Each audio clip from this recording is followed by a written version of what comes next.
जाएगी। ऐसे ऐसे लोग हैं हमारे भगत जो सुबह उठते ही बाल्टी देखी ना, स्पीकर वाली बाल्टी कहते हैं जिसको, वो लंबा सा तंबू सा भोंपू, उसको चला देते हैं सुबह उठते ही, और 3 4 5 गांव तक आस पड़ोस की आवाज पहुंचती है। और शाम को लोग आके पूछते भैया कौन सा सत्संग चलाया था, बड़ा आनंद आया, बहुत पते की बात मिली। तो ऐसे ही जागृति होगी, गांव गांव जागेगा, घर घर तो जागेगा ही, गांव गांव शहर शहर देश देश जागेगा। ये ऐसा ज्ञान है, क्योंकि इसमें कोई लाग लपेट नहीं है, ये मूल ज्ञान है, ये बिल्कुल प्योर ज्ञान है, इसमें कोई मिलावट नहीं है। तो इसी को समझा रहे हैं कि अगर पूरे जन्म में एक बार भी अगर ये ज्ञान कोई सुन ले तो उसके इतने बड़े भाग हैं कि बड़े बड़े ऋषि मुनियों के उससे भी आप मुकाबला नहीं कर सकते। उनके भाग छोटे पड़ जाएंगे ऋषि मुनियों के, जो सारी उम्र मंत्र जप के चले गए, और जो एक बार इस सत्संग को सुन लिया जिसने, उसका समझ लो कि ऐसा बीज पड़ गया उसके कि अब मालिक की दया होनी बाकी है, कभी भी अंकुरित हो जाएगा जिसने एक बार ये सत्संग सुन लिया। लेकिन विवेकी होना चाहिए, सत्य का खोजी होना चाहिए, और अगर ये सत्संग कोई समझ ले फिर उसका जीवन ही बदल जाता है। फिर उसका जीवन ऐसे हो जाता है जैसे कौवे के घोंसले में कोयल के बच्चे का होता है, ऐसा जीवन हो जाता है। उसको हर जगह यही दिखाई देता है, रहना नहीं देश बेगाना है, ये तो कौवे का घोंसला है, जो मेरी माँ है वो मुझे पुकार रही है, मैंने निकल जाना है।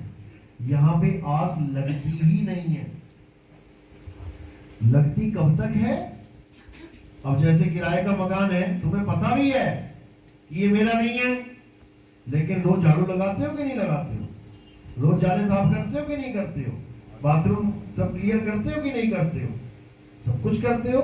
थोड़ा सा टूट जाए तो प्लास्टर भी करवाते हो, रंग पुराना हो जाए तो पेंट भी करवाते हो, ये भी जानते हुए कि ये मेरा घर नहीं है। बस ये स्थिति हो जाती है। यानी ये दुनिया में तुम रहोगे भी, खाओगे भी, पियोगे भी, काम भी करोगे, सब कुछ करोगे, लेकिन इससे तुम्हारी वृत्ति जुड़ेगी नहीं, तुम्हें इसकी आदत नहीं पड़ेगी, तुम इसको छोड़ने के लिए हमेशा तैयार रहोगे। इसलिए शायर कह रहे, रहना नहीं देश बेगाना है, ये धरती कागज की पुड़िया, दूध पड़े घुल जाना है। और कहे कबीर सुनो भाई साधो, सतगुरु नाम ठिकाना है। सतगुरु नाम मंत्र नहीं है कि उसको जपना है। नाम को लोग जपने लग गए हैं, जबकि नाम एक ठिकाना है। ठिकाना है वो, और उस ठिकाने का क्या नाम है? सतलोक। लोक अलोक शब्द है भाई। शब्द क्या है? आत्म देवी शब्द है, और उसी शब्द में तुमने समाना है। सुरत समाए शब्द में, और वाको काल न खाए, जाप मरे अजपा मरे, अनहद भी मर जाए। जो लोग नाम को जपते हैं, नाम को जिन्होंने जाप समझ लिया है, किस किस के गुरु ने माला पकड़ाई थी हाथ में कि नाम जपो, हाथ खड़े करो, ले आओ। 90% बंदे हैं। और कभी सुना नहीं था कि माला फेरू ना हरि भजू, मुख से कहूं ना राम, माला तो कर में फिरे जीभ फिरे मुख माही। ये सुना नहीं था कभी? सुना था, बिल्कुल सुना होगा, लेकिन जब गुरुजी कुछ देते हैं तो हम विवेक को उठा के साइड में रख देते हैं, और जो गुरुजी ने दे दिया उसी को पकड़ लेते हैं। अब सामने विवेकी गुरु ना हो तो चेले का विवेक भी क्या करेगा? अब गुरु ने ही माला पकड़ा दी, चेला क्या कहेगा? नहीं गुरुजी मैं तो माला नहीं जपता। वो कहेगा लाओ महाराज जी दे दो। इसीलिए विवेकी गुरु की महत्व सबसे ऊंची बताई गई है। गुरु की महत्व नहीं बताई गई है। लोग कहते हैं गुरु बड़े गोविंद से। अरे कौन सा गुरु बड़ा गोविंद से?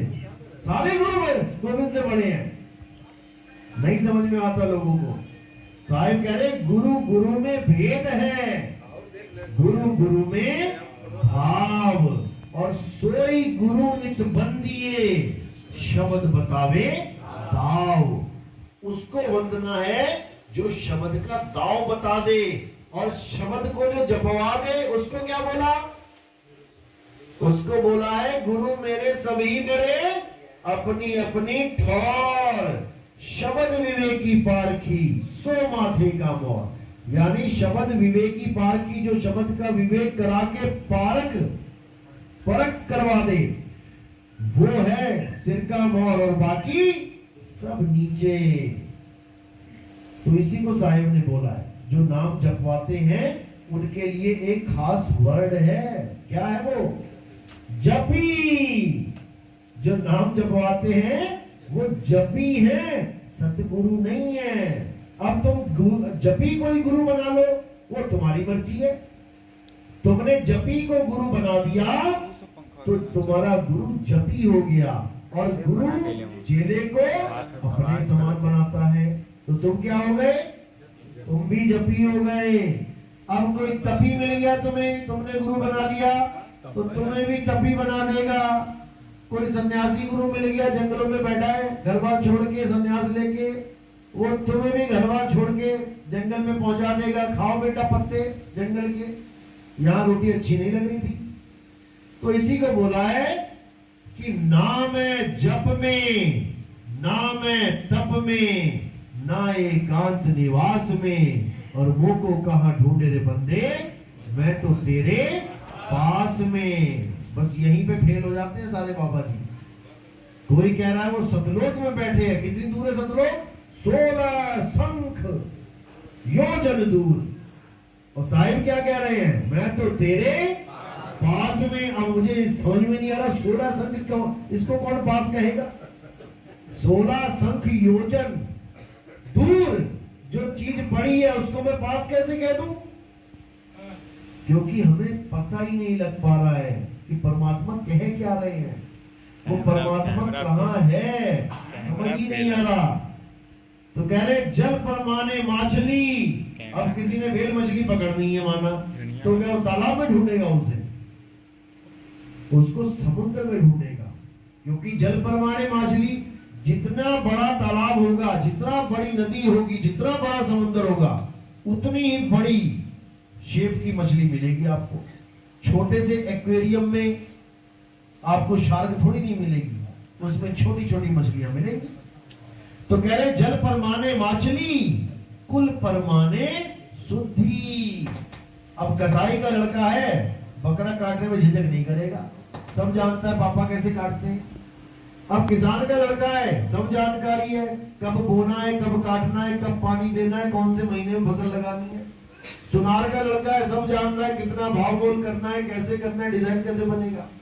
यानी जल परमाने माछली, कुल परमाने शुद्धि। और जिसको जैसा गुरु मिला उसकी वैसी बुद्धि। भेद कर दिया यहाँ पे भी, जिसको जैसा गुरु मिला, क्योंकि गुरु गुरु में भेद है। लोग ये नहीं समझ पा रहे। लोग कहते